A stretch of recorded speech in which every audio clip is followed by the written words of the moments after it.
BSP प्रमुख मायावती ने कांशीराम की पुण्यतिथि के मौके पर लखनऊ में यूपी की अखिलेश सरकार और मोदी सरकार पर जमकर हमला बोला। बीएसपी समर्थकों से खचाखच भरी रैली में मायावती ने सबसे पहले पार्टी के संस्थापक कांशीराम की उपलब्धियों का बखान किया। उन्होंने कहा कि कांशीराम ने अंबेडकर के मिशन को आगे बढ़ाया। इसके बाद मायावती ने यूपी की एसपी सरकार और पीएम मोदी पर जमकर जुबानी वार किया। मायावती ने आरोप लगाया कि समाजवादी पार्टी सरकार के राज में यूपी में दंगे और गुंडागर्दी बढ़े हैं। उन्होंने कहा कि यूपी सरकार को जनता की चिंता नहीं है।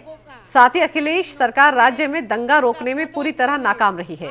मायावती ने अखिलेश सरकार पर आरोप लगाते हुए कहा कि मौजूदा सरकार हमारी योजनाओं का नाम बदलकर योजनाएं चला रही है। मायावती ने चाचा भतीजे और समाजवादी पार्टी के बीच फूट पर भी तंज कसा। इतना ही नहीं, मायावती ने पीएम मोदी पर भी हमला किया। मायावती ने कहा कि मोदी सरकार ने देश की जनता से किए गए वादों का 1/4 भी पूरा नहीं किया है। मायावती ने केंद्र सरकार पर अपने देश के ही काले धन को सफेद बनाने का आरोप भी लगाया। साथ ही कहा कि मोदी के राज में गौरक्षा के नाम पर दलितों का उत्पीड़न हो रहा है।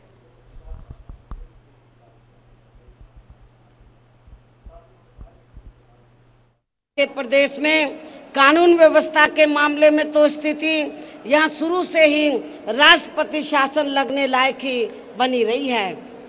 इसके साथ ही केंद्र में रही पूर्व की कांग्रेसी सरकार की तरह ही वर्तमान भाजपा सरकार में भी उत्तर प्रदेश के केंद्र से जुड़े जनहित के कार्यों को अभी तक भी पूरा नहीं किया गया है। केंद्र में बीजेपी की सरकार के बनते ही इन लोगों को यहाँ रोजमर्रा के सभी जरूरी खाद्य पदार्थ अर्थात गेहूं, चावल, दाल, चीनी व तेल आदि ये सभी सस्ते दामों में मिलेंगे। जिन्होंने लोकसभा आम चुनाव के दौरान कहा था बिजली, पानी, स्वास्थ्य सेवाएं व रसोई गैस आदि भी सस्ते कर दिए जाएंगे। लेकिन मैं आप लोगों से पूछना चाहती हूं कि केंद्र में बीजेपी की सरकार को बने हुए लगभग 2.5 वर्ष पूरे हो चुके हैं।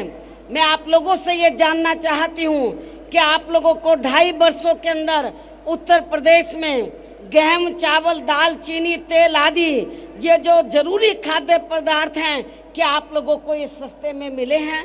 मैं समझती हूँ कि आप लोगों को नहीं मिले हैं।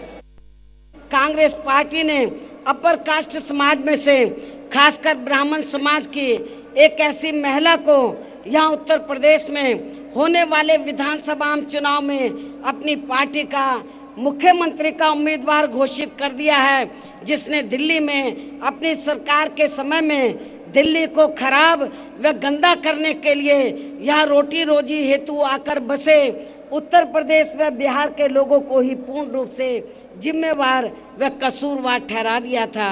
इसके साथ ही जिसने दलित विरोधी मानसिकता के चलते अपनी सरकार में वहां दलितों के उत्थान के लिए तय किए गए बजट के धन को भी दूसरे मद में ट्रांसफर करवा दिया था।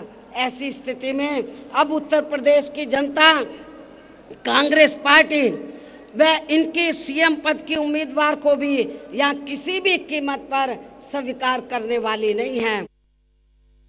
किसानों को खेती करने के साधन इन्होंने कहा था हम सस्ते करा देंगे, इनकी आय को 2 गुना कर दिया जाएगा।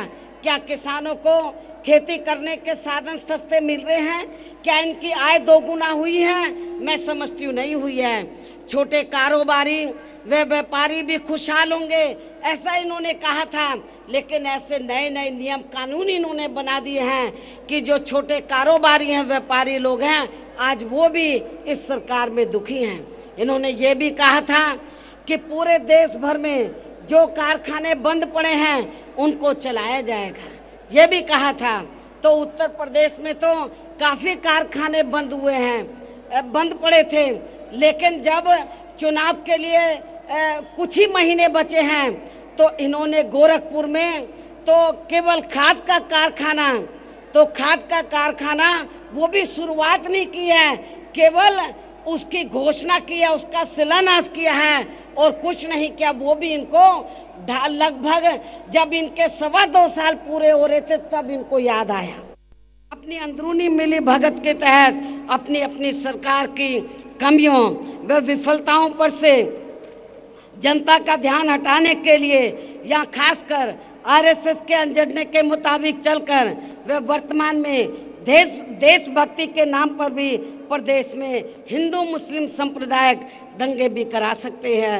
लेकिन ऐसी स्थिति में भी यहाँ सभी धर्मों व वर्गों के लोगों को इस खास बात को ध्यान में रखकर अपना मजबूती से आपसी भाईचारा बनाकर रखना है कि हम उत्तर प्रदेश सहित पूरे देश में हिंदू, मुस्लिम, सिख, ईसाई, पारसी व बौद्ध आदि बाद में हैं और पहले हम यहाँ के भारतीय नागरिक हैं अर्थात भारतवासी हैं।